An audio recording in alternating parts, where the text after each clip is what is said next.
Добрый вечер, в эфире Бугунь, я Роман Спиридонов и гость этого часа Реза Шевкиев, член Меджлиса. Добрый вечер. Добрый вечер. Начнем мы с такой темы. Украина проинформировала Генсека ООН об игнорировании России международного права, о продолжении насильственной паспортизации и других репрессий против жителей временно оккупированного Крыма.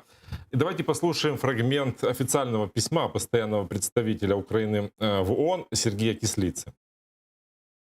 Російська окупаційна адміністрація в Автономній Республіці Крим та місті Севастополі, Україна, продовжує свою штучну кампанію насильницької паспортизації, що є елементом репресивної політики держави-агресора відносно громадян України, які змушені жити в умовах окупації. Примушення жителів півострова отримувати російське громадянство є навмисним і цинічним елементом систематичного тиску на громадян України. Якщо ж мешканці Криму відмовляються отримувати російські паспорти, їх штучно обмежують у правах на працевлаштування, медичну допомогу, соціальні та пенсійні виплати, а також у праві володіти власним майном. Відсутність російського паспорта часто стає підставою для примусової депортації та заборони на в'їзд до Автономної Республіки Крим та Севастополя. Очередное политическое заявление, которое прозвучало на площадках Организации Объединенных Наций. Мы каждый раз ждем какой-то реакции. Можно ли ждать в этот раз? Насильственная паспортизация – это политика агрессора с первых дней оккупации.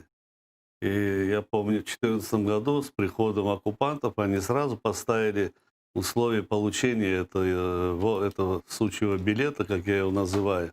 И в случае, кто не получал, он лишался всех возможностей лечения, получения пенсий, оформления своих частных предприятий, переоформления и так далее. Множество препятствий. И даже они требовали, чтобы при получении вот этого российского паспорта, они требовали, чтобы отказывались от украинского. Часть населения Крыма,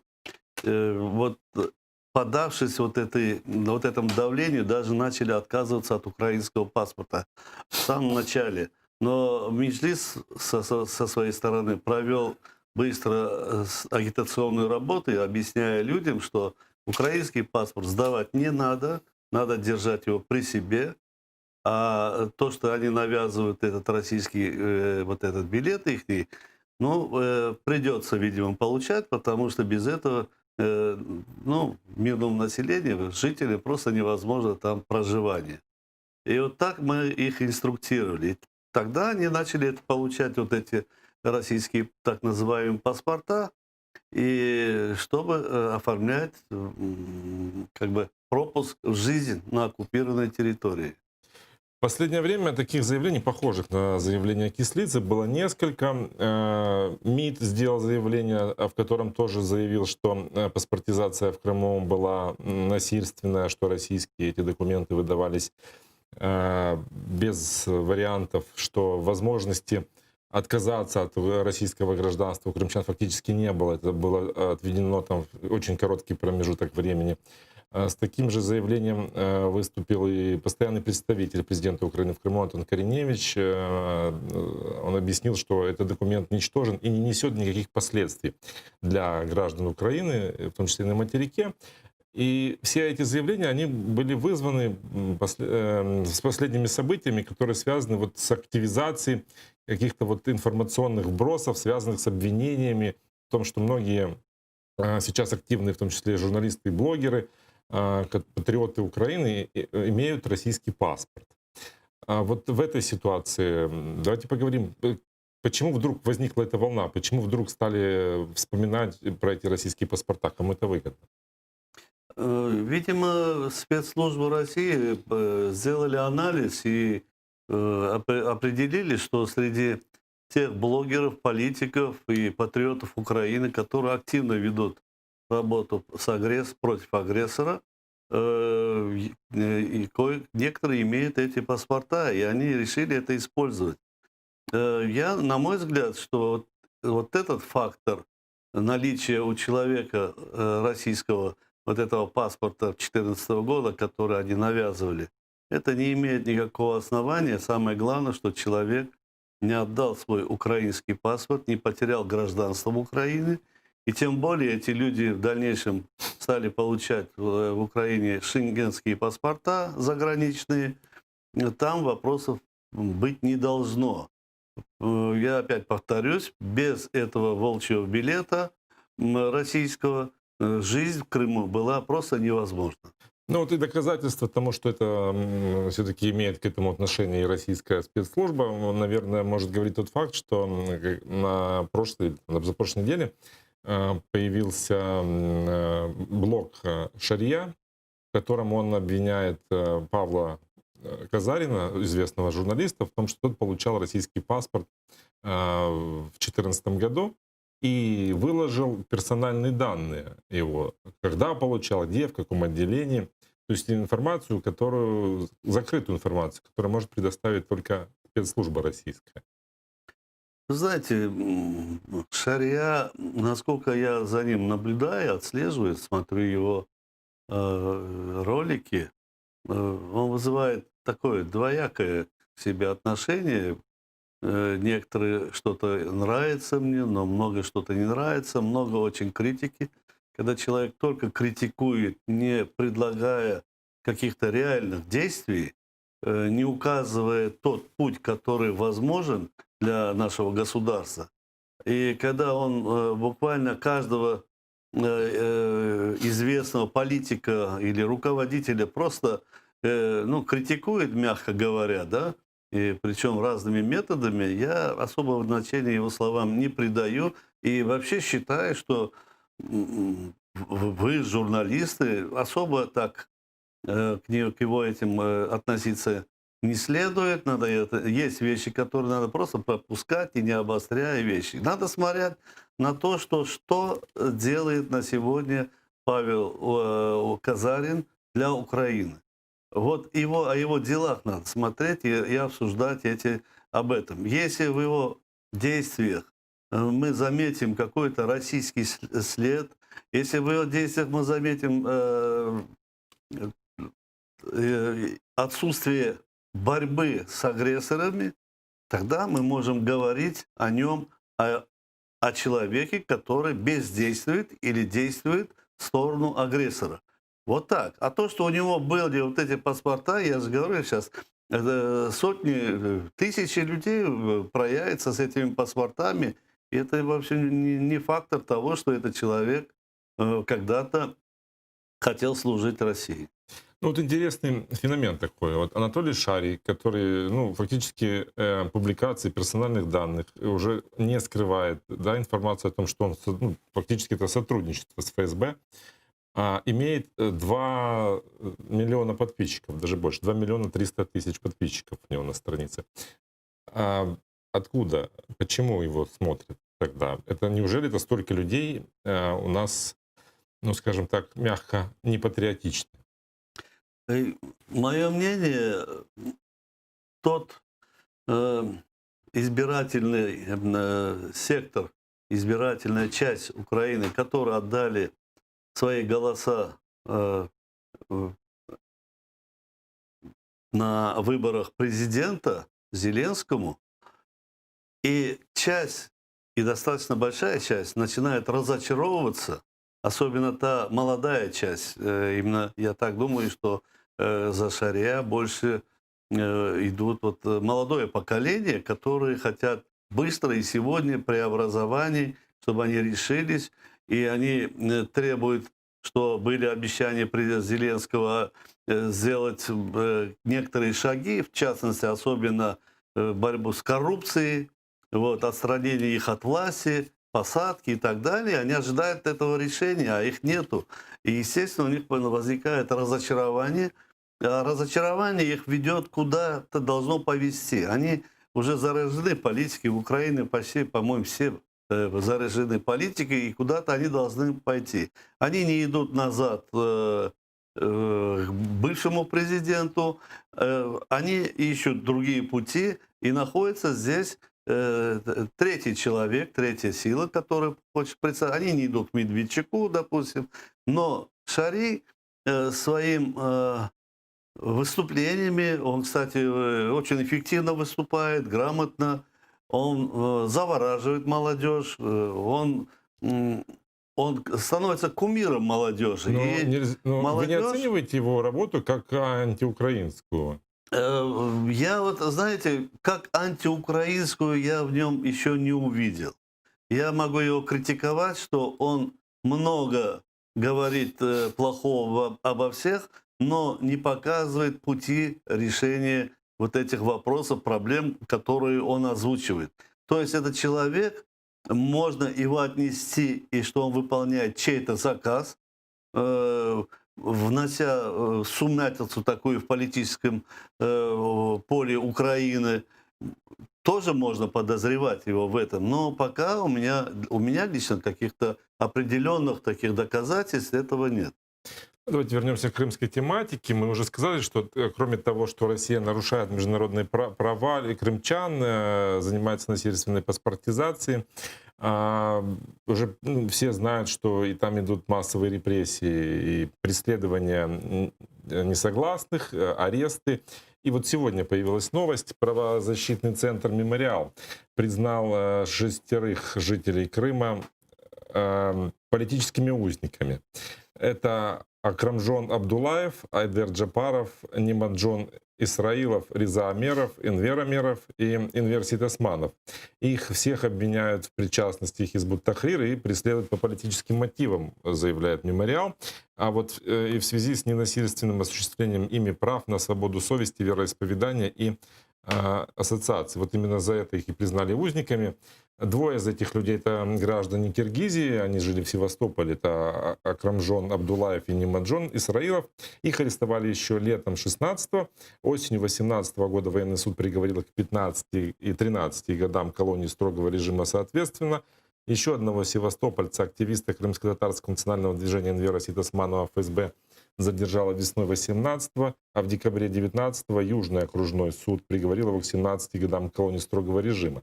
А вот крымских татар из Белогорского района Айдера Джапарова, Энвера Амерова и его сына Ризу взяли под стражу летом прошлого года. Сейчас их дело тоже рассматривается в суде.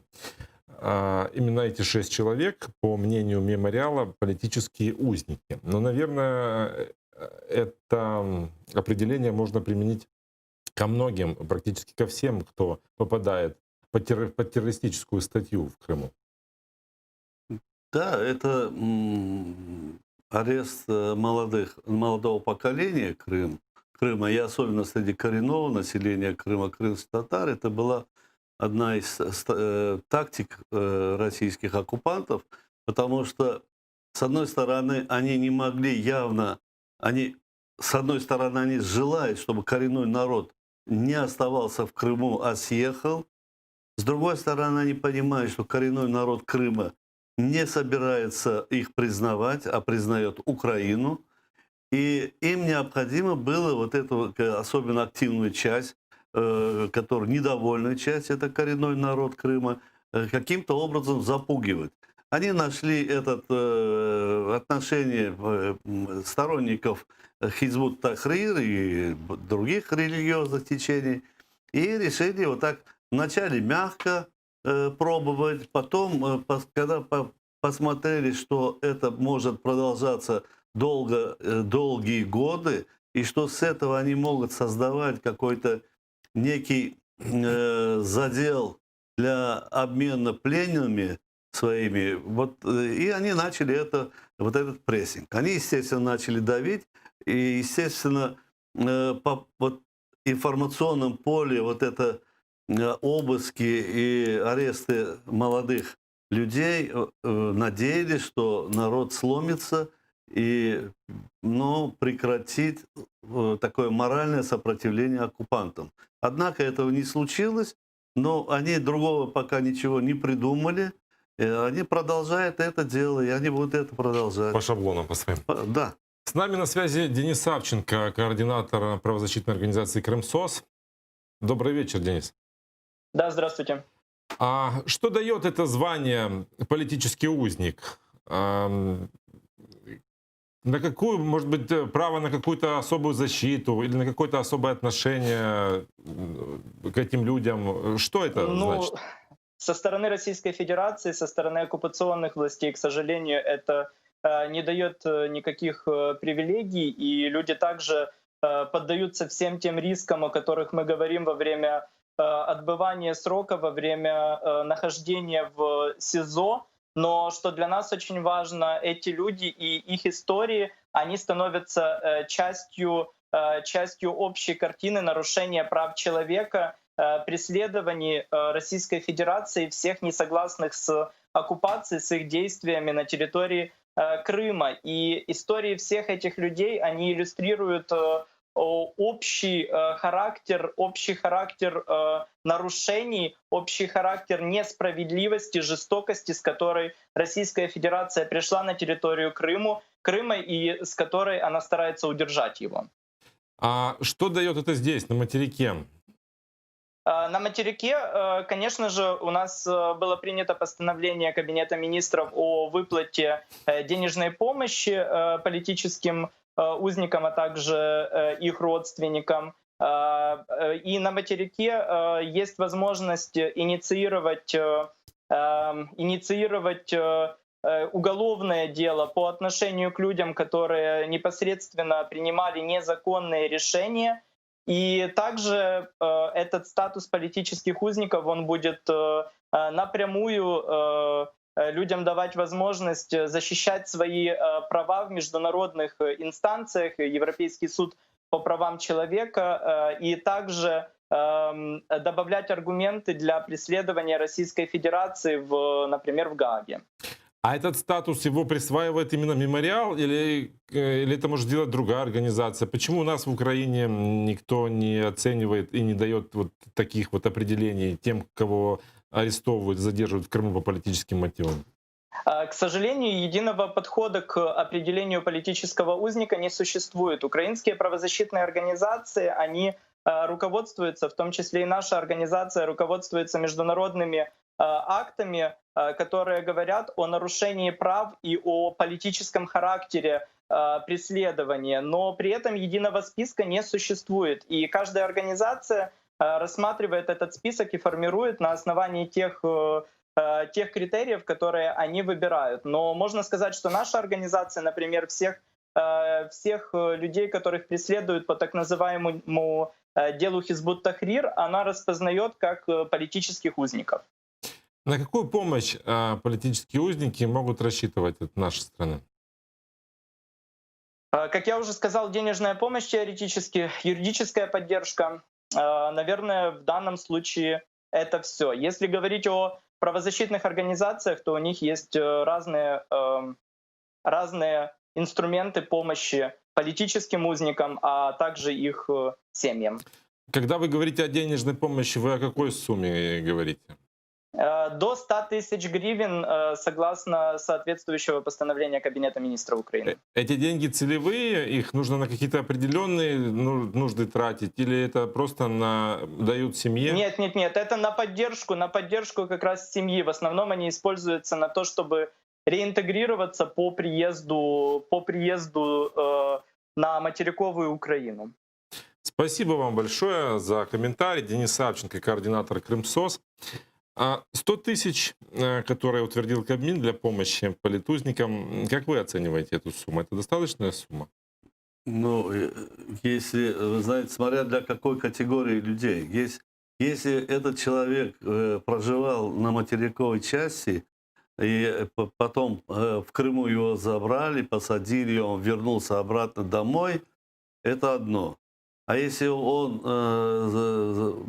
житель Крыма, и после, допустим, срока или обмена он попал на материковую часть, у него фактически нет ни жилья здесь, ни работы, и корни все его остались там, в Крыму, куда ему нельзя возвращаться, то это ничтожно мало для такой категории людей, которые жили в Крыму, и дом, и семья там. Здесь нужны некоторые другие подходы, в том числе решать вопрос с жильем, помогать с работой и также помочь перевести свою семью, чтобы они проживали вместе с ним.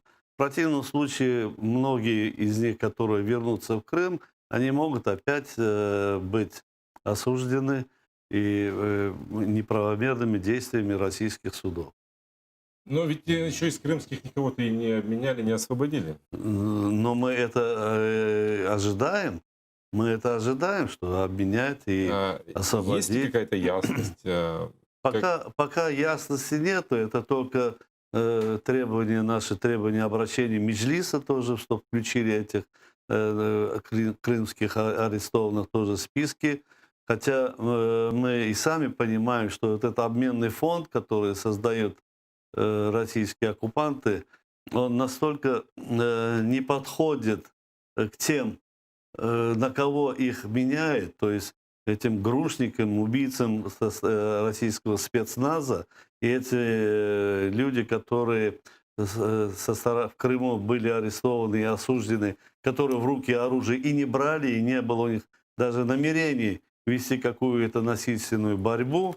Это неполновесный обмен, но все же какой-то мы надеемся, что их освободят, хотя их должны освободить не путем обмена, а давлением мирового сообщества по защите прав человека.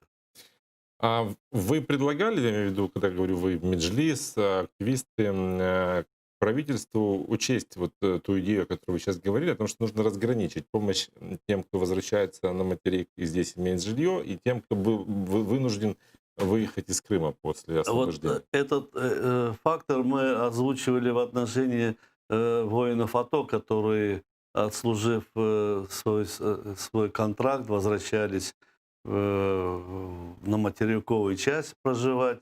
Мы про них ходатайствовали, озвучивали это, говорили на всех площадках, потому что их дома там, в Крыму, и они приходили сюда, оставаясь в никуда. Вот, что им нужно помочь в первую очередь с жильем и так далее, работает и полной реабилитации, о них мы вопросы ставили. А то, что мы говорим о тех, которые сегодня еще не выпущены, мы про них еще, я думаю, еще как-то мы конкретно и не обсуждали, мы еще и не анализировали. Это предположения, допустим, мои, что если они вернутся после сроков или вдруг их освободят, вернутся ли они в Крым? Или они возьмут семьи и приедут на материковую часть? Я думаю, большинство могут приехать сюда. Вам что-то известно? Есть какие-то новости, точнее, о рабочей группе, которую договорились создать после встречи лидеров народа и Меджлиса с президентом? О рабочей группе был разговор, но Да. он еще не возник, и нет еще решения властей о создании этой рабочей группы. Так это после встречи уже прошло... Уже почти скоро месяц будет, наверное, 18 числа. Да, это же было 18 мая. Да, месяц. Какие-то контакты? Контакты в ожидании нету пока. Пока нет. Еще одна реформа. Реформа децентрализации страны. В нее вошел Крым. Теперь в Крыму 10 регионов вместо 14. На административной карте полуострова появятся новые районы, а старые изменят название. Так, Бахчисарайский объединит в себе земли, которые раньше подчинялись Севастополю. Белогорский войдут территории бывшего Советского, Кировского районов. Останутся Джанкойский и Симферопольский. Появится Керченский. В него войдет весь Керченский полуостров. Появится Курманский район, это возвращается историческое название, да, бывший Красногвардейский, и появится вместо Красноперекопского Перекопский район. В него войдет и ликвидированный Первомайский. Добавится новый Феодосийский и Ялтинский. Новое административное деление было разработано ведь совместно с Меджлисом. Да. И Рифат Чубаров, председатель Меджлиса, уже комментировал это решение, он его поддержал. И все-таки хочется понять практическое значение этого решения. Что оно нам дает? Крым вошел в это постановление как и часть Украины. Конечно, в начале, когда я об этом услышал, мое мнение было, чтобы Крым пока не трогать до деоккупации. Но с другой стороны, если закон будет распространяться по всей территории, везде административные деления будут пересмотрены и укрупнены, а Крым останется на будущее.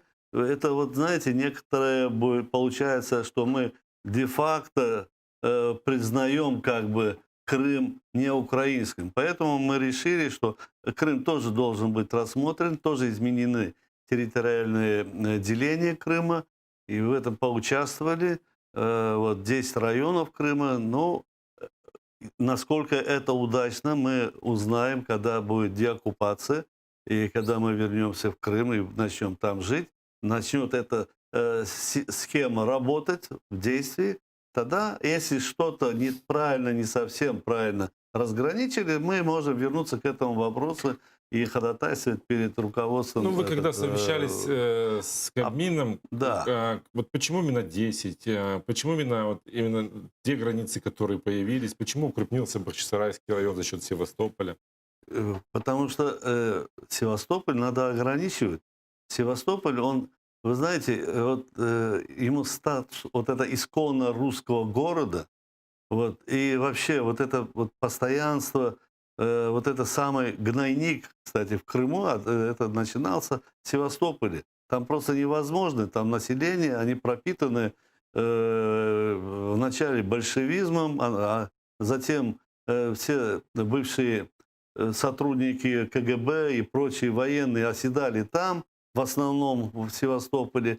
И те земли, которые были приближены к Бахчисараю, и, по-моему, насколько я понимаю, они раньше относились к Бахчисарайскому району, было бы лучше присоединить к Бахчисарайскому району. Это логично через... Думаете, поменяет идеологию людей? Это оставит, знаете, вот у меня даже такая мысль, что если Крым вернется и под каким-то вдруг руководители государств или Европейского Союза и так далее решат, что российский флот еще там должен оставаться, так как Янукович, когда подписал договор о базировании Черноморского флота там, вот представьте такое, чтобы весь Крым вот, мол, вернется, а вот они еще останутся там.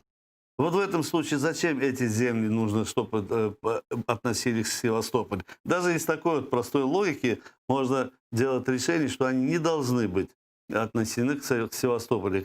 Хотя то, что я сейчас говорю, это очень плохой вариант. Я надеюсь, что этого не случится. Потому что с освобождением, возвращением Крыма Черноморский флот должен оттуда убраться и больше там не появляться. В одном из интервью Рифат Чубаров говорил, что возможно не просто новые границы, а новое идеологическое наполнение этих районов. Говоря о Симферополе как административном центре, он говорил, что Бахчисарай может стать политическим центром. Вот могли бы вы пояснить, что это за идея? Да, такие рассуждения у нас были. Мы даже примеры тех государств, где вот такое происходило, да.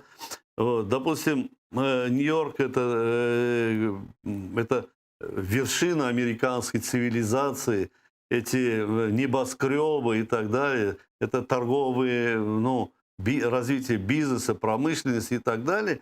С другой стороны, столица Вашингтон, где приземистые здания и вот не претендуют на вот такое развитие, как Нью-Йорк. И столица Вашингтон. А вот возьмите Турцию, Стамбул, это огромные десятки миллионов там это население, и развитие промышленности, все, что там Турция, это Стамбул кипит. Но столица выбрана Анкара. И Анкара является столичным городом Турции. Ну, вот из этих соображений, вот сопоставления, возможно, оно так и будет, потому что Бахчисарай это был центр ханства, это был центр нашей государственности, крымско-татарское ханство. И вот это перемещение столицы в Симферополь, это провели это уже оккупанты, завоеватели, это российские завоеватели. И поэтому возвращение столицы Бахчисарая это логично и было бы неплохо. А как центр такого экономического развития Крыма, Симферополя, он так и может быть, остаться. Это Бахчисарай тут не выдержит критики, потому что все дороги в Крыму проходят через Симферополь. А Бахчисарай несколько, ну, севастопольское направление как бы проходит туда. Вы эту идею обсуждали с нашими властимущими, как сказать, представителями Кабмина? Ну, там работала наша депутатская группа, которая после вот наших обсуждений вот с членами Меджлиса, они передали это, ну, уже согласовали вот это деление, а то, что я говорю сейчас свои мысли и свои выводы, ну, каждый мог высказаться по этому поводу. И это не служило особым доводом, наверное, при принятии проекта этого решения. А вас устроило, ну, скажем так, не сама разделение районов, а их название? А многие остались, скажем так, греческие, да, которые появились еще при Екатерине, после первой оккупации.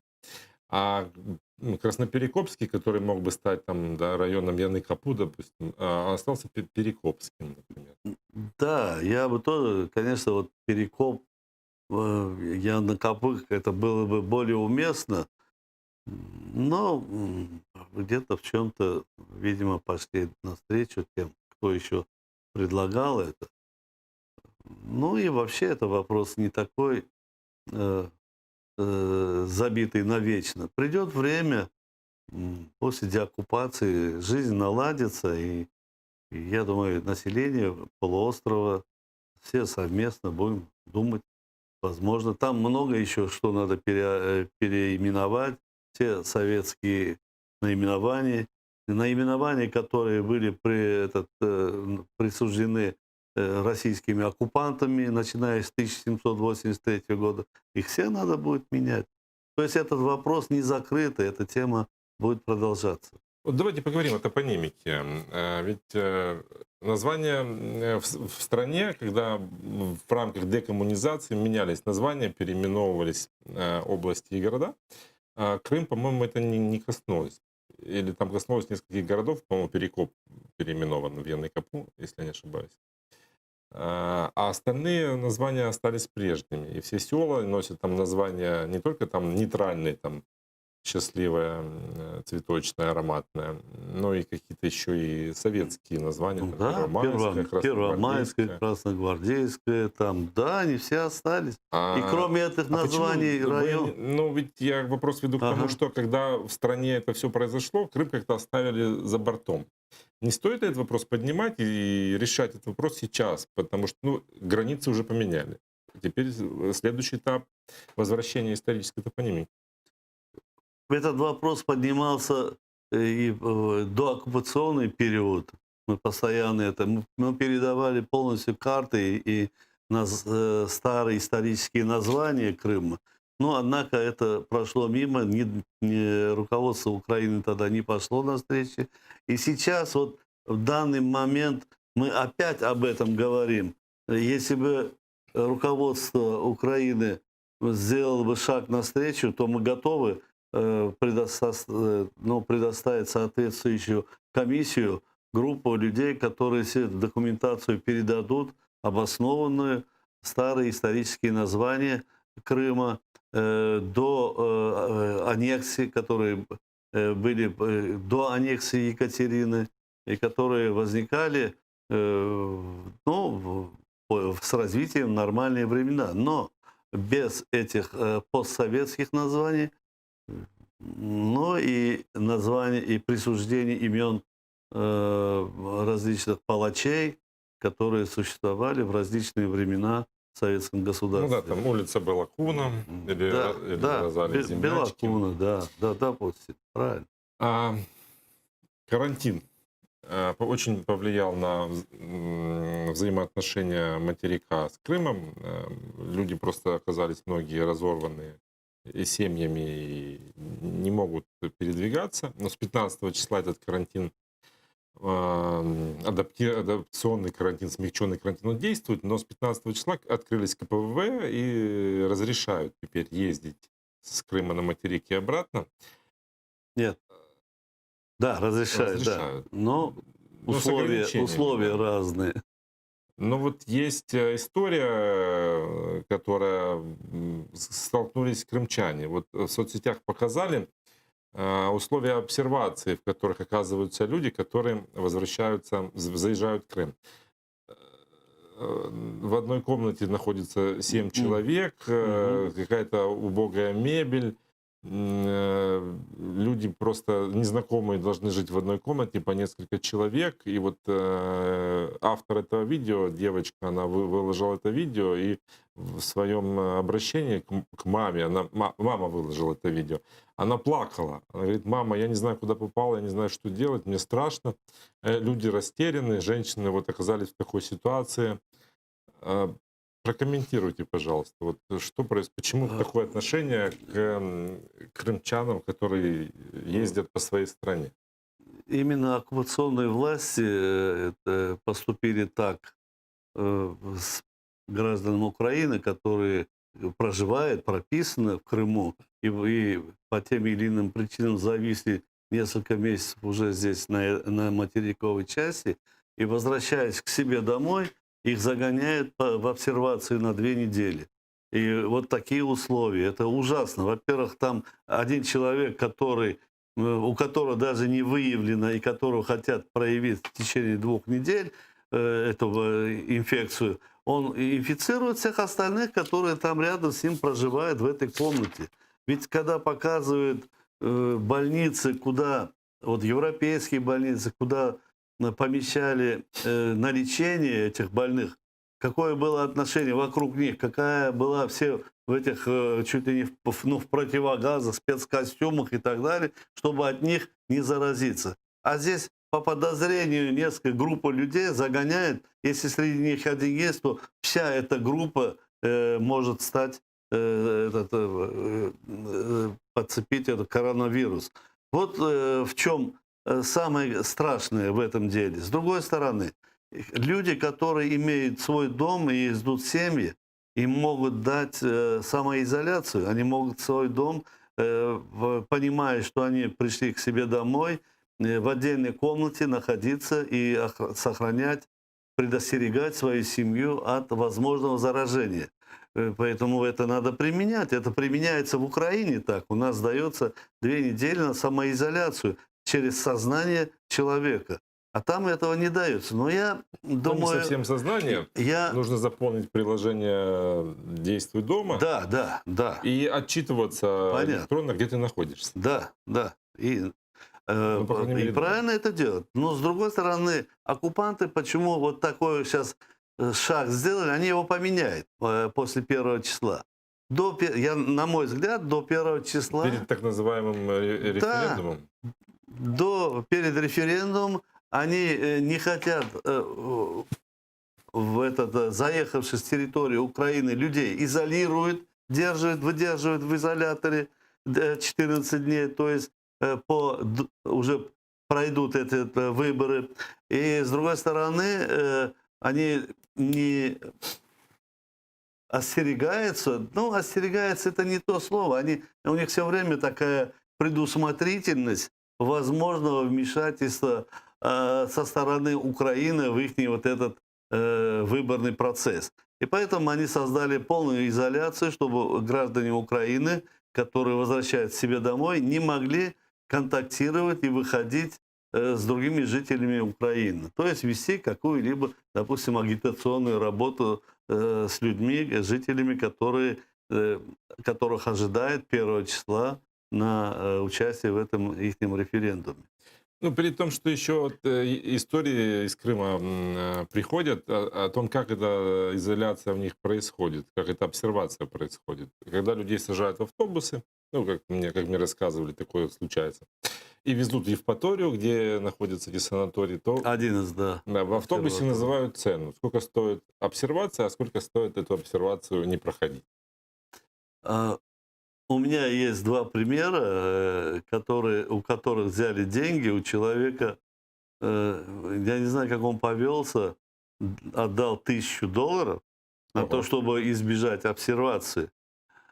И вот через несколько дней пришли полиция, и его забрали, посадили обратно в обсервацию, а деньги пропали.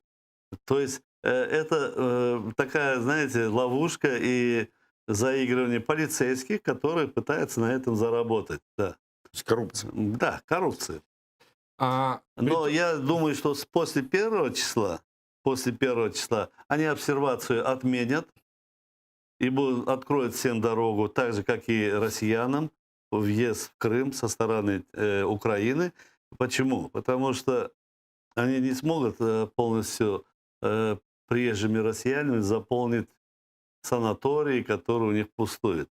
И они надеются, что с Украины поедут те, которые любят Россию, и те, которые просто привыкли, любят Крым, просто любят Черное море и хотят просто увидеть Крым. И надеются, что это поддержит туризм в Крыму. А референдум, который по изменениям в Конституцию Российской Федерации, в которой идет речь о так называемом обнулении сроков президента Владимира Путина, после которых он может еще раз, нет, 4 раза опять избираться на президентский срок, несмотря на протесты Украины и международной общественности, в Крыму будут проводить. Как вы посоветуете действовать в этой ситуации тем, кто не согласен ни с оккупацией, ни с проведением этого референдума? У меня одна рекомендация: не участвовать в этой их, как они его называют, выборы или референдум, или опрос, как бы ни называли, не принимать участие, полностью игнорировать и все. Не ходить, не участвовать и все. Отвернуться от этого дела и в этот день заняться лучше вопросами семьи, детей и приготовлением вкусной еды. Я помню историю в 2014 году, когда тоже был так называемый референдум о присоединении Крыма, был день вареников, да, когда в знак солидарности крымские татары в солидарности с Украиной массово игнорировали и лепили дома вареники. Да. Вот так и надо проводить. Ни в коем случае не участвовать. Для них самый главный показатель, показать массовость движения людей. Вот пойдет, допустим, на какой-то избирательный участок 100 человек. Они покажут эти 100 человек. Возможно, эти 100 человек все против будут, но их показали, документы, бумаги, бюллетени, и что они там приготовили, они уже заготовлены. Отчеты о выборах, все заготовлено. Поэтому это не меняет ситуацию по правдивости этих опросов или выборов, как их называют. При том, что оккупанты с нашими гражданами обращаются, вот как мы видели, не совсем по-человечески, если можно сказать, по-скотски, мы отменяем решения, принятые СБУ, и разрешаем российским актерам, которые гастролировали, незаконно посещали Крым, посещать Украину. Так вот произошло, сегодня стало известно, что российская комедийная актриса Екатерина Варнава теперь может посещать Украину, хотя в 2017 году ей на 5 лет запретили въезд в нашу страну. Причем подпись, вернее, из этого списка невъездных в Украину ее исключило Министерство культуры. Это произошло еще 18 марта. И свой автограф под ней подставила тогда исполняющая обязанности министра культуры Светлана Фоменко. Но потом, комментируя эту информацию, в Министерстве культуры сказали, что они всего лишь подписали ту информацию, которую им предоставила СБУ. То есть это фактически СБУ исключила из списка невъездных Екатерину Варнаву. Вот давайте послушаем реакцию Рифата Чубарова на эту информацию. Якого біса? Ви, негідники, ще Путіна з Шойгу і Гіркіним на додачу не забудьте запросити до Києва. Новина про те, що російській актрисі, учасниці телешоу Comedy Woman Катерині Варнаві дозволений в'їзд на територію України, з'явилась в українських ЗМІ в ніч на 17 червня 2020 року.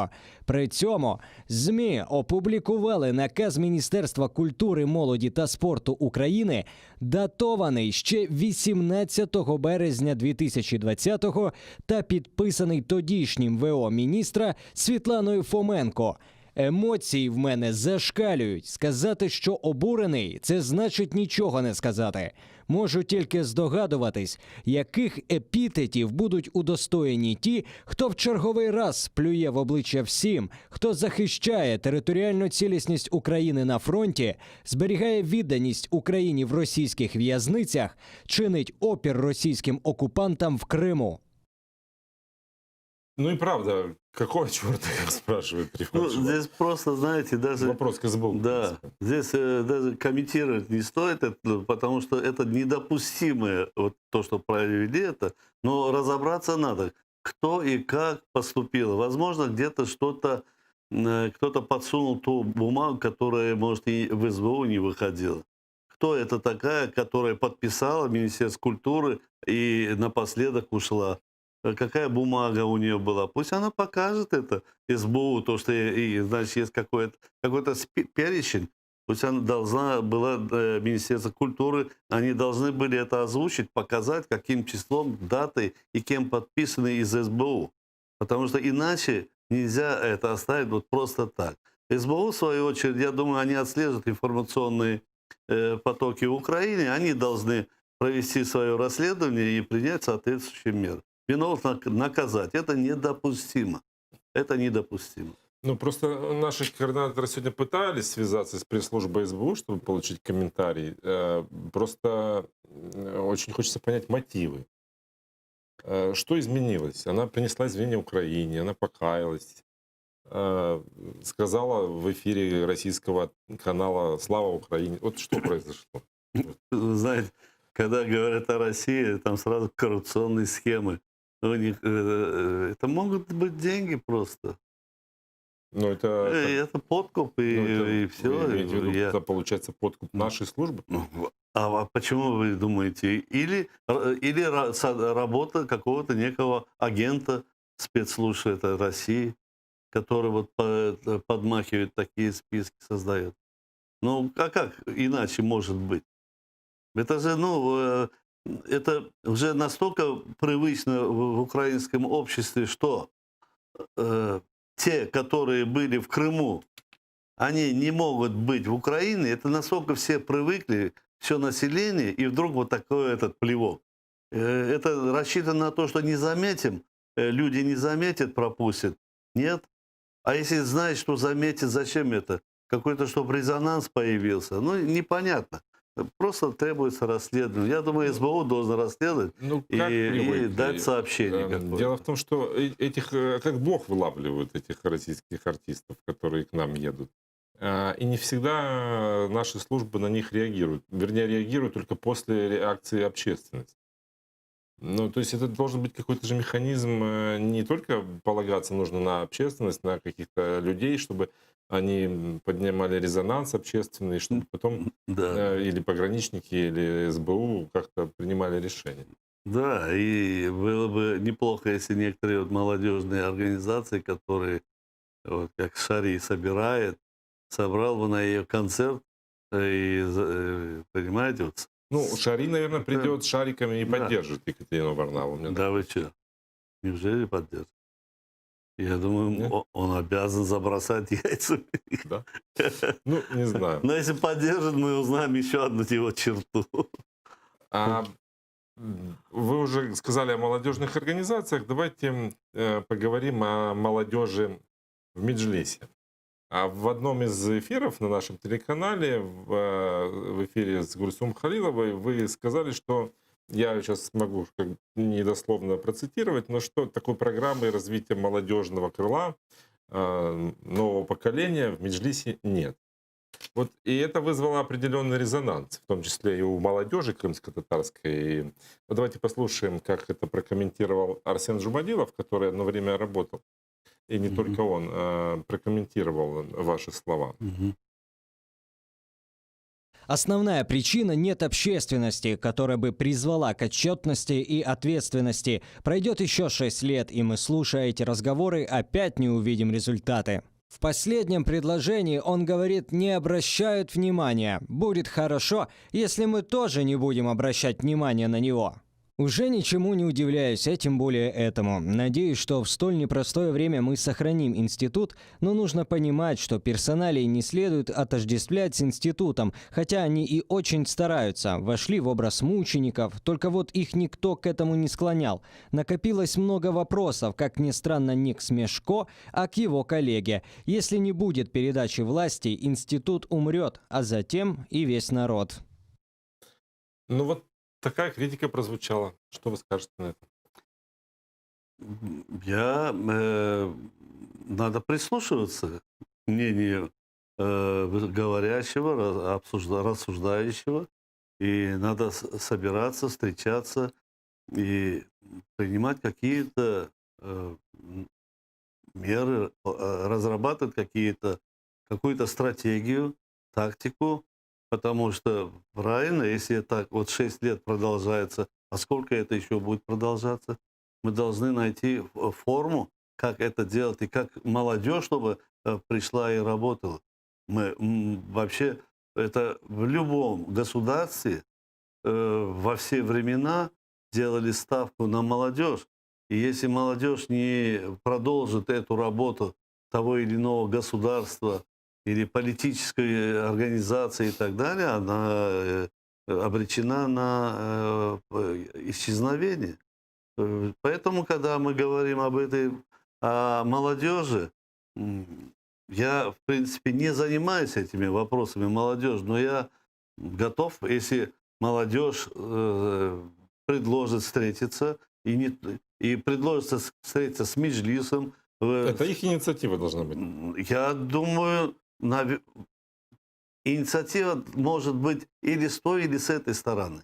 Если нет с этой стороны, не надо той стороне выжидать и обижаться, что и не было инициативы. Она должна быть. Понимаете, где созреет быстрее, там и должно это выйти. Большая часть членов Меджлиса находится в оккупированном Крыму. Здесь находится ничтожная, но меньшая часть. Здесь даже не смогли задействовать президиум Меджлиса, который мог бы находиться здесь 50+1, чтобы мог принимать решения. Не получилось это. То есть фактически здесь легитимность председателя Меджлиса, который может сказать, я председатель, и подписать документ, а вот коллегиального такого органа, который может голосовать и решать сиюминутные возникшие вопросы, мы это не смогли создать. То есть президиум у нас тоже разделен, одна часть там и одна здесь. И опять большая часть членов президиума находится в Крыму. Хотя я сколько предлагал, давайте, чтобы большая часть находилась здесь, в материковой, чтобы вот этот президиум собирался и принимал решения. Но пока этого не могу, это не принимается. Да. Но вы же сами говорите, 6 лет прошло. 6 лет 6 прошло. лет И вот эту мысль, чтобы хотя бы президиум задействовали, я уже говорю не меньше 4 лет. Однако вот так. А может быть, воспользоваться ноу-хау, как при карантине. Все использовали Zoom. Я понимаю, что физически невозможно приехать делегатам Курултая и провести съезд здесь на материке, потому что это будут преследования и какие-то проблемы на границе. Но, может быть, использовать новые технологии для этого? Обязательно это нужно. Вы знаете, несколько лет назад я здесь познакомился с группой украинских ребят, айтишников, таких патриотов, знаете, вот своего родины, да, и своего народа. Они готовы были создать некие программы, да, IT, чтобы мы могли в этом режиме вести свою работу.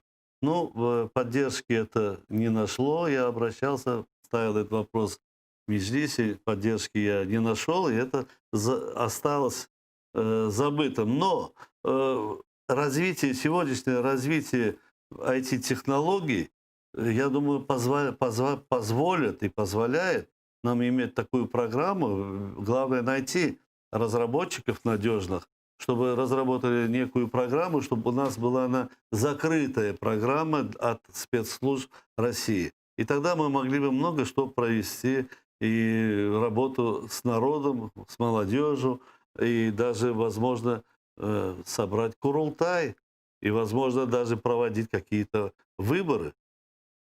То есть вы сейчас говорите о мессенджерах, которые будут позащищеннее, чем там, допустим, тот же Telegram, Да, да, WhatsApp. да, да.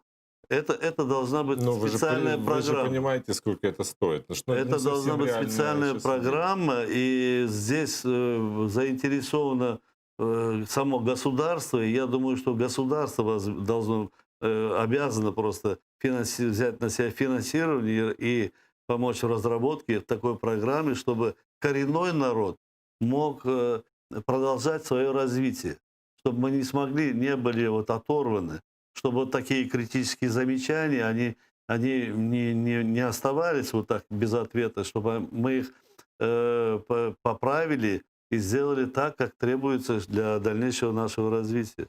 Ну, технологии технологиями, это все перспективы довольно туманные. А сейчас кризис, получается, углубляется. Нужно же какие-то уже принимать шаги. Вы говорите, нужны инициативы, нужно что-то предпринимать. А что вы имеете в виду, когда говорите про эти инициативы? Молодежные, я не знаю, у нас, если говорить о Курултае Меджлисе, то у нас есть положение, есть, в котором сказано, что все изменения в положении и так далее решает Курултай. Понимаете? Которые мы без Курултая не можем нарушить. Но есть другие формы, которых не связаны именно с Курултаем. Если молодежное движение переселенцев из Крыма, коренного народа Крыма, организоваться, создать какое-то положение, организовать эту молодежь, и не только молодежь, и создать такую, действенную, какое-то движение, которое будет тесно связано с Меджлисом, ни в коем случае не противовес Меджлису и не отдаляясь от Меджлиса, что она начнет вести свою работу, возможно, такая организация имеет право на существование. И вообще, чтобы об этом говорить, это нельзя мне одному это говорить, тем более в эфир, я могу ошибаться. Это должен быть круглый стол, где должны собраться, обсуждать и найти какие-то пути реализации тех мыслей, которых у нас у всех внутри сидит. В том числе у большей части молодежи, которая находится на материковой части Украины. Ну, вы знали про эти критические комментарии? Нет, я это комментарии не читал, я пропустил. Пойду сейчас почитаю. Ну, я к чему? Может быть, вы как-то тоже в ответ проявили инициативу? Как-то, Я может быть, я не заметил, я не знаю, где он написал. ну, это У меня, тоже, по-моему. у меня они не высветились, я их не заметил. Просто. Ну, может быть, вы эту инициативу... Вот, допустим, ну, вот предположим, вот вы услышали эту критику, у вас возникла идея встретиться что вы можете предложить? Во-первых, прочитав, я предложу встретиться и при встрече обсудить, как они все это видят и что бы они хотели иметь и так далее. Вот с этого надо начинать. Надо встретиться и, глядя друг другу в глаза, рассуждать, находить формы контакта, находить какие-то формы развития. Что предложит? Критиковать – это одно, но предложения должны быть. Критика, она должна быть всегда, но за критикой должно быть какое-то предложение. Знаете, я вот про Шария говорил, он критикует, я все время смотрю, критика, он любой, вот стакан поставит, и он вокруг этого стакана может миллион доводов критических рассказать, а мы будем удивляться, ну что такого в этом стакане? Так надо же ему сказать, что в этом стакане, что его надо ставить не сюда, а вот сюда, да, допустим, и так далее. Не круглый, а квадратный, и пути, и так далее. То есть, критикуя, нужно иметь какое-то предложение. Пусть оно будет не окончательное, пусть оно будет сырое, но предложение должен предлагать. Спасибо вам. Спасибо, что были в эфире. Реза Шевкиев, член Меджлиса. Мы говорили на самые актуальные темы этого дня и проблемы Крыма и крымско-татарского народа. Подписывайтесь на нас в Ютубе, смотрите нас в Фейсбуке и в прямом эфире. А сейчас самые оперативные и самые крымские новости службы новостей «Заман». Не переключайтесь.